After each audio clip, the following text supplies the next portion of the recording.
नाशिकच्या सप्तशृंगी गड परिसरात मुसळधार पाऊस, गडावर जाणारे रस्ते जलमय।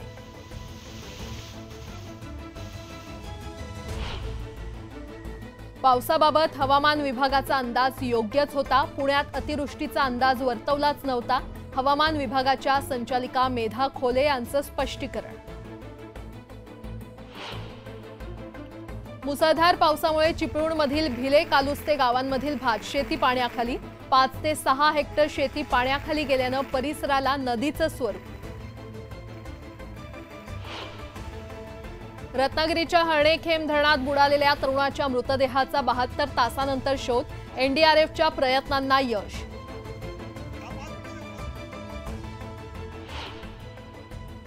जुन्नरच्या ब्रिटिशकालीन बंधाऱ्याचं पाणी अडवल्यानं शेती पाण्यात 3 वर्ष भरपाई न दिल्यानं अपंग शेतकऱ्याचं आमरण उपोषण। लोणावळा दुर्घटनेनंतर भुशी धरण आणि आजूबाजूच्या परिसरात जमावबंदीचे आदेश, पर्यटकांची मात्र गर्दी कायम। भुसावळ शहरात पावसामुळे गांधी चौक परिसरातील जुन्या इमारतीचा काही भाग कोसळला, एका टपरीचं नुकसान।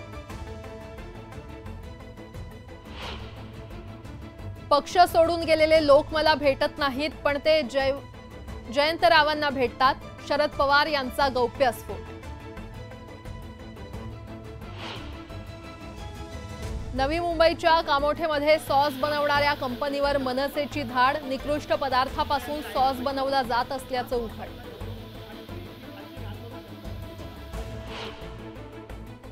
अवैध धंदे आणि गुन्हेगारांना पाठीशी घालणाऱ्या पोलीस कर्मचाऱ्यांना निलंबित करा, मनसे आणि भीमशक्ती संघटनेचं उपोषण। नागपूरच्या अमरनगरमध्ये घरात सापडली ब्राऊन कोब्रा जातीची 14 पिल्लं, सर्पमित्रांकडून पिल्लांचा जंगलात सुटका।